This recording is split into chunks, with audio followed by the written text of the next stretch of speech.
The Seattle Mariners ended up getting the series win against the Texas Rangers in Arlington, although it was not pretty. We're going to go over that pretty briefly here. And we're also going to go over who we're going to be having on the mound against the Diamondbacks in this episode of Raise the Trident. Perfect. Right field, bye-bye! A grand slam! Giddy up, baby! That is way gone! That's what I'm talking about. Julio!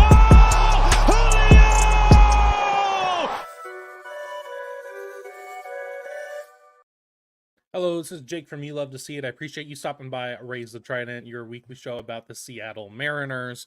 Please, if you're on YouTube, subscribe to the channel. It helps me out a lot and it is free. And if you're on Spotify or Apple, leave a 5-star review. It helps the show out a lot. You can follow it as well so you never miss another episode.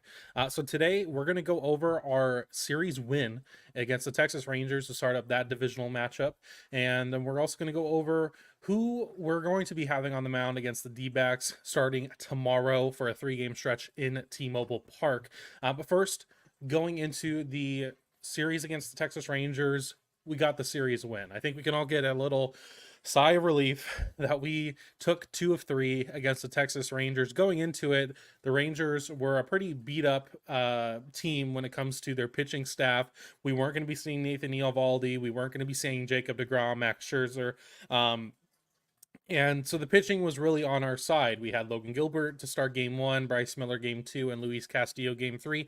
Felt really good going into it. And if Colorado was anything to kind of note, our offense was rolling pretty well. However, it is the Colorado Rockies. But we ended up scoring 9 runs and I believe 10 runs in one of the other games there. So had really high hopes coming into it. I wasn't expecting a series win by any means. The Texas Rangers are still a very dangerous ball club at the end of the day. But I was hoping that we could get a series win, and if there was really any time during the series, during the season, to get a series win against the Rangers, it was going to be now. So I thought it was really important that we did not drop this series, because that would have been pretty bad for our head-to-head matchup there. So going into it, game 1, we had Logan Gilbert on the mound against Dane Dunning. We were able to get to a pretty quick start against Dane Dunning. First inning, Cal Raleigh hit a home run to right field. It went 392 feet. We didn't even know this at the time, but he was playing with a broken tooth.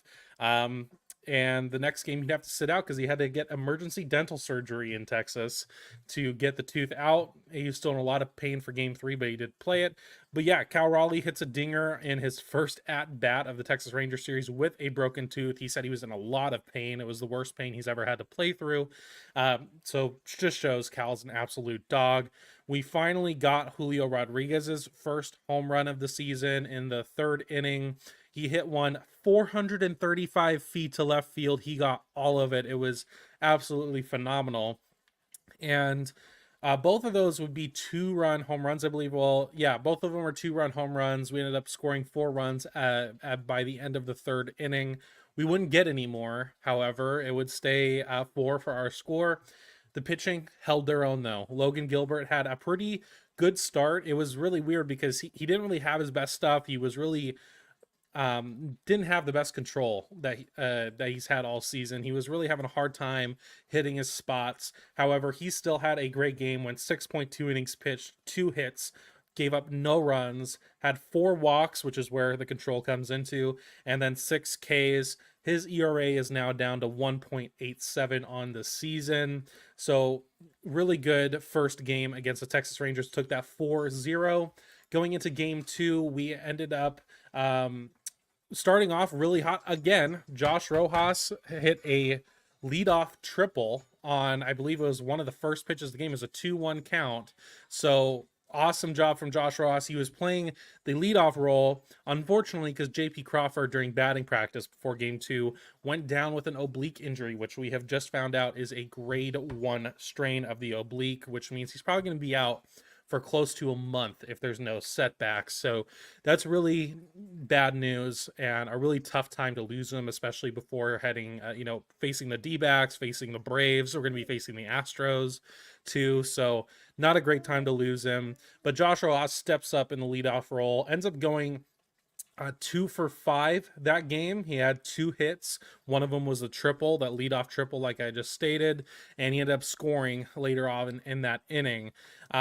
But then after that first inning, our offense just totally died the rest of the game. They just could not get anything going. They were making John Gray work. He was not having a great start. However, we just could not get those runs across the board, and we could not get people, especially with runners in scoring position, when we needed to. In that game, we ended up going 1 for 11 with runners in scoring position and left 9 men on base. That's pretty terrible. Struck out 14 times that game as well. And on the pitching side, we had Bryce Miller on the mound. Not his best start of the season. He went 4 innings pitched, gave up 4 hits, 2 earned runs, 4 walks, and 5 Ks. 2 of the earned runs, or both of them, came off of back-to-back home runs in the 4th inning to Adolis Garcia and Evan Carter. So hopefully he can build off of that for his next start, which I believe will be against the Atlanta Braves. So a pretty tough matchup there.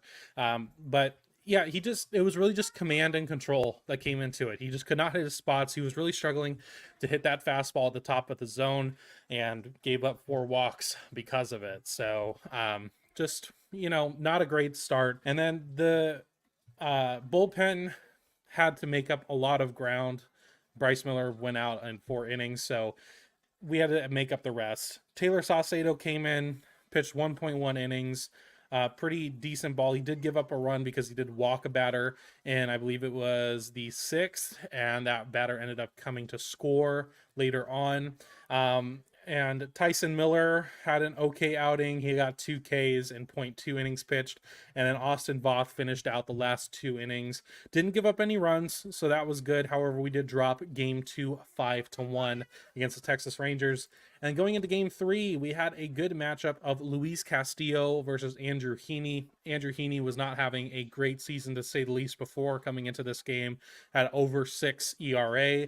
And so we really need a good game from Luis Castillo, and he delivered. I would say 6 innings pitched, 4 hits, gave up 2 earned runs. Both of them were also solo home runs, got 2 walks and 6 Ks, so could have been better.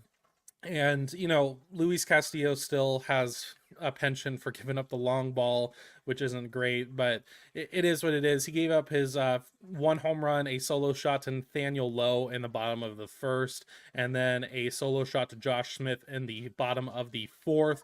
However, our offense would do just enough. In the 1st inning, Ty France had his first home run of the season. It was an opposite field blast, 368 feet, and ended up scoring 2 runs. So great to see that from Ty. I'm glad he's able to get into that, get that 1 in the column of the home run section of his stat page. And then in the top of the 5th inning, Luis Urias hits an absolute scorcher to left field, 398 feet. That was also a 2-run home run. So we ended up scoring 4 runs in total that game. Both of them came off of those home runs. Otherwise, our offense was super flat. We only had 5 hits that game in total. 2 of them were the home runs. Dylan Moore, I believe, had a double, and then just a single as well. So our offense was really struggling games 2 and 3. Realistically, the whole series, they just did not have a great series. Ended up scoring, I believe, only 9 runs in total. So not fantastic. However, we were able to get the series win, which is all that ultimately matters. So going into the bullpen, I want to cover them really quickly, especially Gabe Spire. Dude is going absolutely insane this year. Taylor Saucedo said it on Twitter. He is Hemi Neutron. He is him. Gabe Spire has a .90 ERA this season. He had 1.1 innings pitched, gave up only 1 hit, got 1 K, so wasn't getting a lot of whiffs necessarily. However, he went up against the heart of the Rangers order.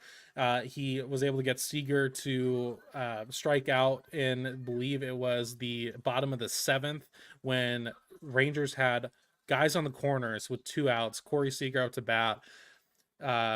Spire comes in and mows him down. and then has a pretty good eighth, a really easy eighth.